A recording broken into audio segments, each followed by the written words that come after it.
Assalamualaikum.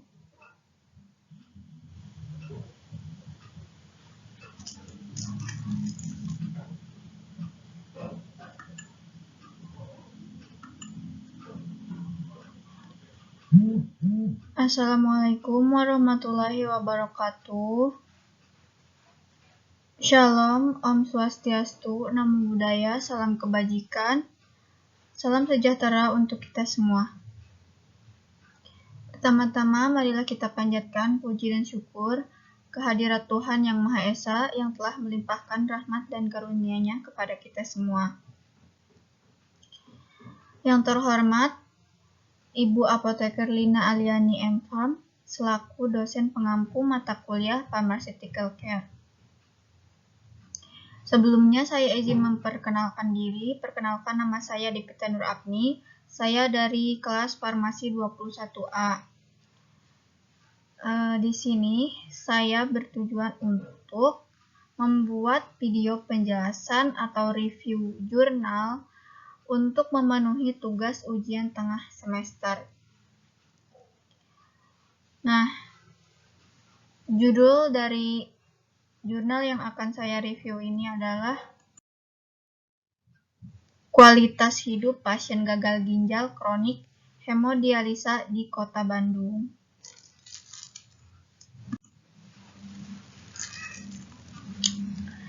Ini merupakan jurnal farmasi dan kesehatan Scientia J-Pharm volume 10 nomor 2 bulan Agustus tahun 2020. Nah, ini adalah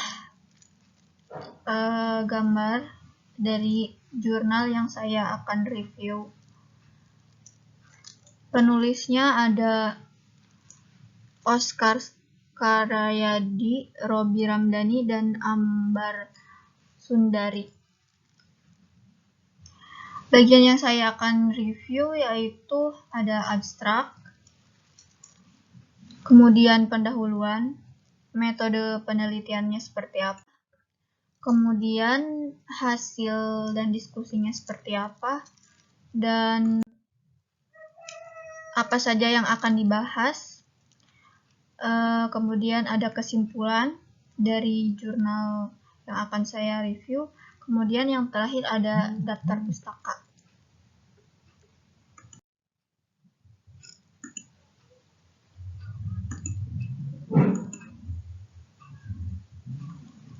Baik, bagian pertama saya akan menjelaskan bagian dari abstrak. Salah satu acuan keberhasilan terapi hemodialisis pasien gagal ginjal adalah meningkatnya kualitas hidup pasien. Tujuan penelitian ini adalah untuk mengukur kualitas hidup dari penderita gagal ginjal kronik yang mendapatkan terapi hemodialisis dengan kuesioner EQ5D5L yang sudah divalidasi di Indonesia. Penelitian ini merupakan penelitian non-eksperimental bersifat analitik menurut perspektif pasien dengan teknik pengumpulan data secara prospektif. Subjek penelitian ini adalah seluruh pasien rawat jalan klinik hemodialisis yang masuk kategori inklusi. Penelitian ini dilakukan di klinik hemodialisis Kimia Farma di Kota Bandung. Data yang digunakan adalah data pasien dari bulan Agustus sampai Oktober tahun 2019. Kemudian dilakukan perhitungan persentase berdasarkan demografi pasiennya. Nilai indeks EQ 5D utility dan nilai EQ5D fast. Nilai utility dan EQ5D PAS ini dianalisis secara statistik dengan Paired test untuk melihat terjadinya perubahan kondisi yang bermakna pada bulan ke-1 dan ke-3. Hasil pengamatan kualitas hidup pasien gagal ginjal kronis yang menjalani hemodialisa selama 3 bulan menunjukkan bahwa persentase pasien yang bermasalah pada dimensi kemampuan berjalan turun dari 68,75% menjadi 37,5%. Pada dimensi kegiatan yang biasa dilakukan turun dari 87,5% menjadi 50%. Pada dimensi perawatan diri mengalami penurunan dari 43,75% menjadi 25%.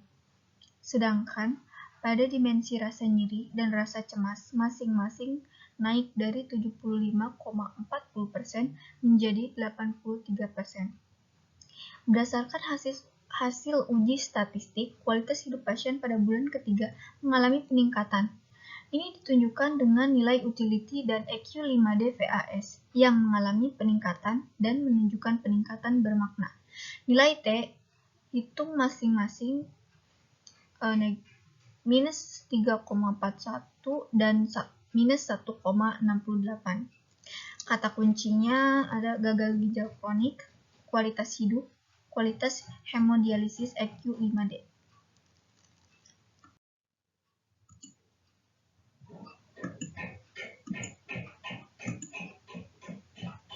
Selanjutnya saya akan menjelaskan bagian dari pendahuluan jurnal yang saya review. Baik. Penyakit ginjal kronis atau biasa disebut dengan CKD. Ini didefinisikan sebagai adanya kerusakan ginjal atau perkiraan laju filtrasi glomerulus eGFR kurang dari 60 mili per menit 1,73 mt bertahan selama 3 bulan atau lebih terlepas dari penyebabnya. Prevalensi penyakit ginjal kronis dari hasil riset kesehatan dasar tahun 2018 adalah 3,8% per mil. Yang tertinggi adalah di Kalimantan Utara sebesar 6,4% per mil.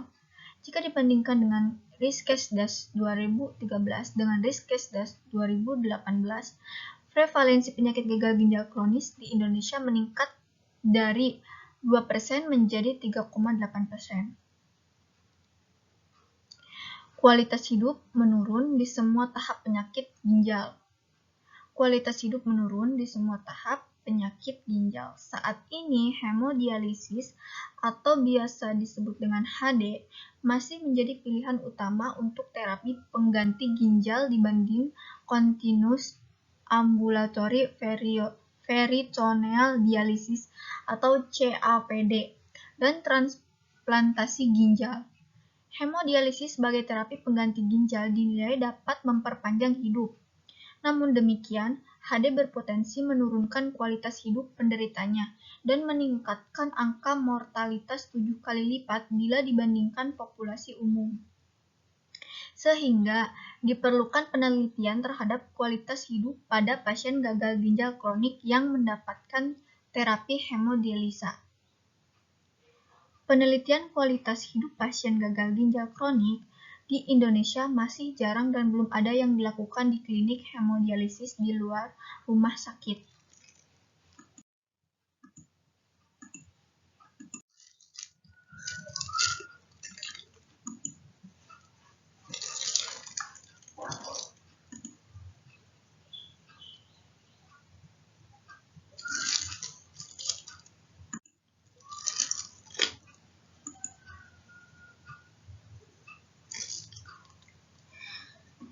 Kemudian ada metode penelitian yang digunakan pada penelitian ini.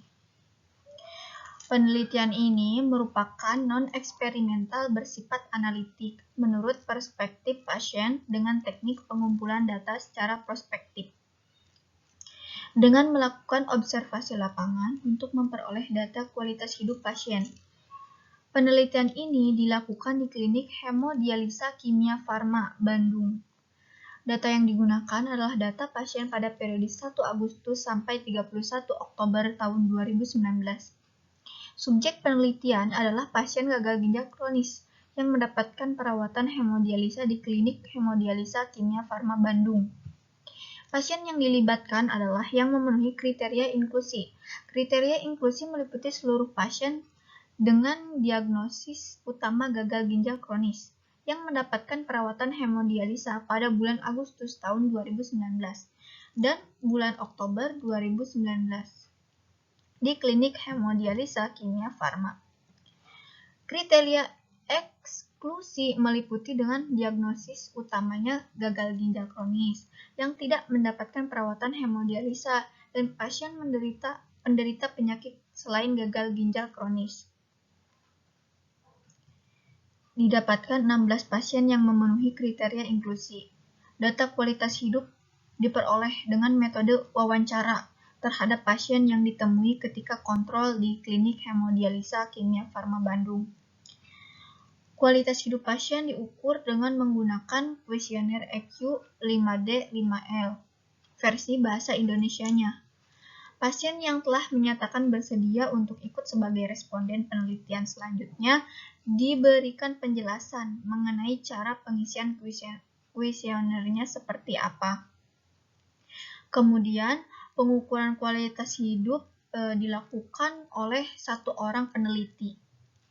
Meskipun kuesioner EQ 5D dirancang untuk dikerjakan sendiri oleh pasien dan cukup singkat untuk digunakan dibandingkan dengan pengukuran lain.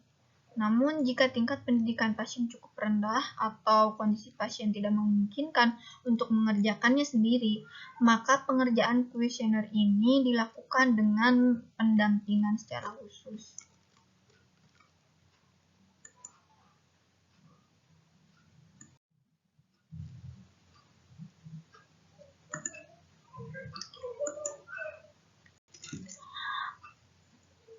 Bagian pertama dari kuesioner tersebut itu mengklasifikasikan subjek ke dalam status kesehatan dalam 5 dimensi, yaitu kemampuan berjalan atau bergerak pasien tersebut. Kemudian ada perawatan diri, kegiatan yang biasa dilakukan, rasa kesakitan atau tidak nyaman, dan rasa cemas atau depresi. Pada tiap dimensi memiliki 5 pernyataan yang berarti nilai atau skor, di mana pernyataan 1 memiliki skor tertinggi 1. Artinya subjek tidak memiliki masalah pada tiap dimensi. Pernyataan 2 memiliki skor 2, artinya subjek memiliki sedikit masalah pada tiap dimensi. Pernyataan ketiga memiliki skor 3, yang artinya subjek memiliki masalah tingkat sedang pada tiap dimensi. Pernyataan keempat memiliki skor 4, artinya subjek memiliki masalah tingkat parah pada tiap dimensi. Pernyataan kelima memiliki skor 5, yang artinya subjek tidak dapat melakukan aktivitas terkait tiap dimensinya. Bagian kedua dari kuesioner EQ 5D ini mencantumkan alat ukur berupa VAS atau Visual Analog Scale 20 cm yang mempunyai endpoint berlabel Best Imaginable Health State, atau yang artinya adalah status kesehatan terbaik yang dapat dibayangkan, dan Worst Imaginable Health State, atau status kesehatan terburuk yang dapat dibayangkan, dengan skor masing-masing 100 dan 0. Kemudian data dilakukan uji statistik normalitas dan uji statistik data. Pengumpulan data pasien dilakukan setelah mendapatkan persetujuan dari pasien tersebut. Pasien telah menandatangani lembar persetujuan pasien atau informed consent.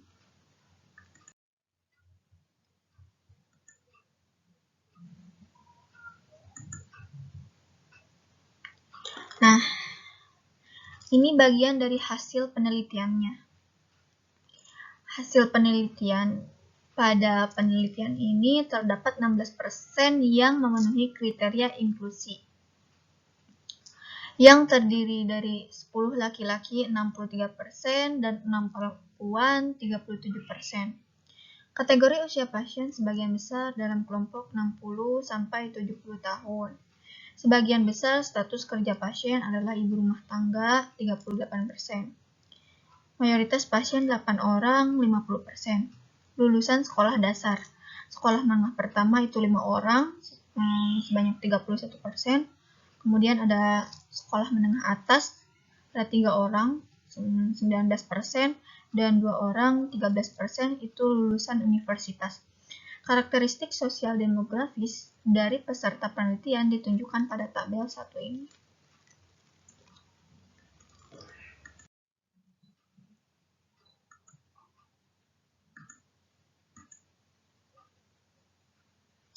Kemudian ini ada persentase pasien dengan masalah di tiap dimensi. EQ 5D dilaporkan pada tabel 2. Ini bisa dilihat dimensinya berupa kemampuan berjalan, perawatan diri, kegiatan yang bisa dilakukan, kemudian rasa nyeri yang dirasakan, dan rasa cemas yang ditimbulkan. Ini ada meliputi bulan Agustus dan bulan Oktober. Nah, pada data di bulan Agustus, distribusi pasien dengan kondisi tidak kesulitan adalah sebagai berikut, yaitu dimensi perawatan diri sebanyak 9 orang, itu persentasenya 56%. Kemudian diikuti kemampuan berjalan, itu sebanyak 5 orang dengan persentase 31%. Kemudian di dimensi rasa nyeri dan rasa cemas sebanyak 4 orang, persentasenya 25%. Dan dimensi kegiatan yang bisa dilakukan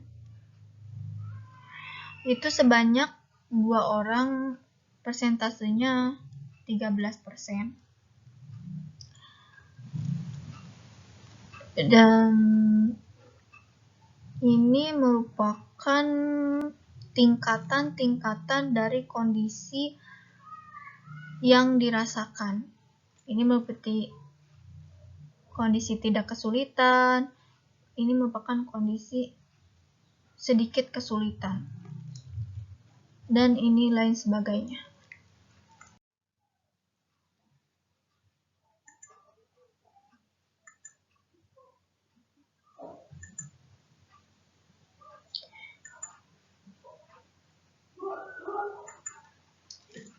Nah, kemudian ada pada tabel 3 ini ditunjukkan nilai EQ 5D VAS.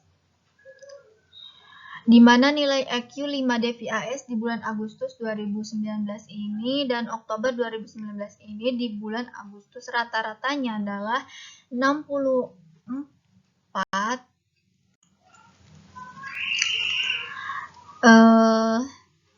di bulan Agustus tahun 2019 rata-ratanya adalah 64,06, sedangkan di bulan Oktober itu nilai rata-ratanya adalah 72,35. Nilai standar deviasi di bulan Oktober adalah 15,53, sedangkan di bulan Oktober adalah 23,24. Nilai T hitung yang didapat adalah min 1,68 dan nilai T tabelnya adalah 2,13. Kemudian pada tabel 4 ini ditunjukkan nilai indeks kondisi kesehatan, di mana indeks kondisi kesehatan di bulan Agustus tahun 2019 dan Oktober tahun 2019, di bulan Agustus ini rata-ratanya adalah 0,03, sedangkan pada bulan Oktober nilai rata-ratanya adalah 0,481. Nilai standar deviasi di bulan Oktober adalah 0,43, sedangkan di bulan Oktober adalah 0,45. Nilai T hitung yang didapat adalah min 3,41 dan nilai T tabelnya adalah 2,13.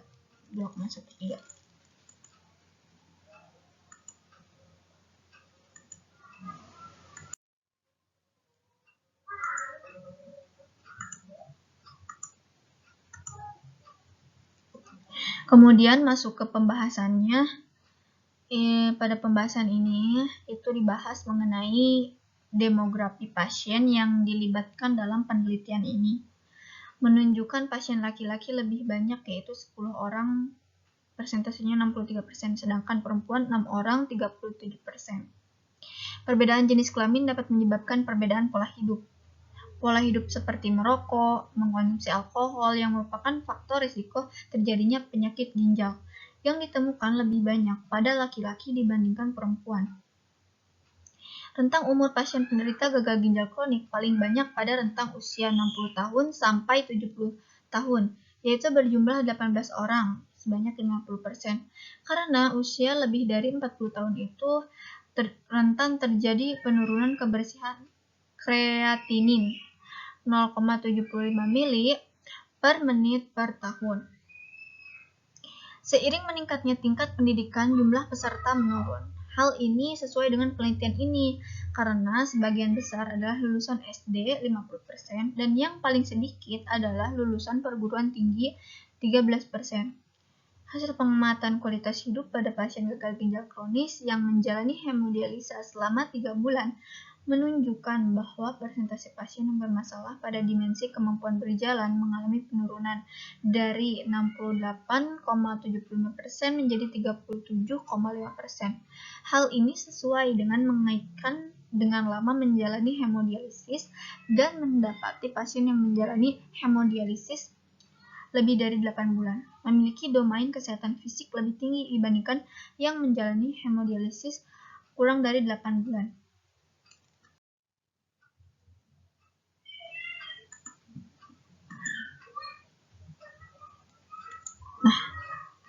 Korelasi yang positif, baik komponen fisik maupun mental dengan komponen yang berkaitan dengan penyakit ginjal.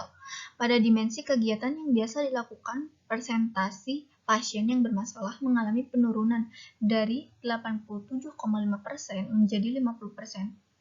Pada dimensi kegiatan yang biasa dilakukan mengalami penurunan dari 87,5% menjadi 50%. Hemodialisis akan meningkatkan kemampuan untuk melakukan kegiatan sehari-hari jika melanjutkan hemodialisis. Hal ini juga terlihat pada dimensi perawatan diri, mengalami penurunan jumlah pasien yang bermasalah dari 44% menjadi 25%. Pada dimensi rasa cemas dan rasa cemas mengalami kenaikan menjadi 81% dari 75%. Pada domain nyeri dan domain rasa cemas cenderung memiliki masalah dibandingkan dengan domain lain. Utilitas pada pasien hemodialisis menggunakan EQ 5D5L yang menunjukkan skor lebih rendah pada dimensi nyeri dan dimensi kecemasan. Dimensi rasa cemas tidak berpengaruh pada kualitas hidup karena dimensi ini tidak berkorelasi dengan nilai domain psikologi. Rasa sakit adalah masalah utama yang mempengaruhi kualitas hidup dari pasien tersebut. Kualitas hidup dapat meningkat dibandingkan sebelumnya. Hal ini sesuai dengan penelitian MAN 2002, di mana pasien dengan adekuasi HD lebih tinggi memiliki kualitas hidup lebih baik, terjadi peningkatan nilai indeks kondisi kesehatan dan nilai EQ 5D. Peningkatan nilai indeks kondisi kesehatan bermakna nilai T hitung min 3,41 lebih kecil dari T tabel 2,31. Peningkatan nilai indeks kondisi kesehatan bermakna nilai T hitung min 1,68 lebih kecil dari T tabel 2,31.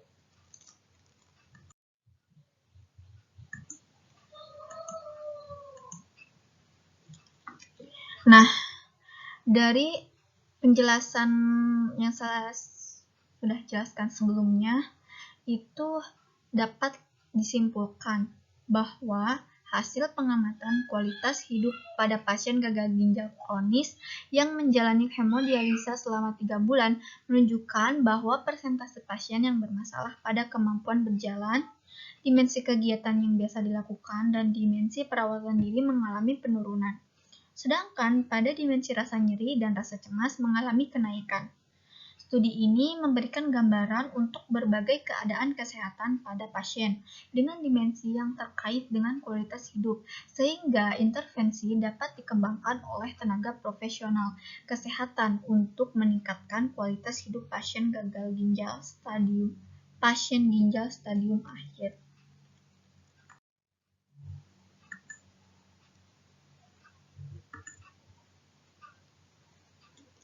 Nah, kemudian pada bagian daftar pustaka atau referensi, saya mengambil jurnal ini dari Scientia Jurnal Farmasi dan Kesehatan. Itu diterbitkan oleh TV Perintis Padang setiap bulan Februari dan Agustus. Bisa dilihat lebih jelas lagi atau lebih lengkap lagi. Websitenya ada di sini, www.jurnalscientia.org index sites Scientia volume 10 buat 217 sampai 223 pada tahun 2020. Judul dari jurnal ini adalah Kualitas Hidup Pasien Gagal Ginjal Kronik di salah satu klinik hemodialisa di Kota Bandung. Penulis dari jurnal ini adalah Oscar Skarayadi, Robi Ramdhani, dan Ambar Sundari dari Fakultas Farmasi Universitas Jenderal Ahmad Yani di Cimahi, Indonesia, Jalan Terusan Jenderal Sudirman, Cibeber, Kecamatan Cimahi, Selatan, Kota Cimahi, Jawa Barat, dengan kode pos 40531. Dan ini merupakan kontak email dari penulis tersebut.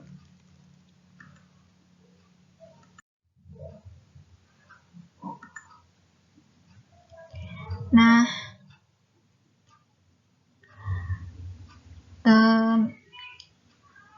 seperti itu yang dapat saya sampaikan. Review jurnal untuk memenuhi tugas mata kuliah Pharmaceutical Care ini. Kurang dan lebihnya mohon maaf. Saya ucapkan terima kasih yang sebanyak-banyaknya. Wabillahi taufiq wal hidayah. Wassalamualaikum warahmatullahi wabarakatuh.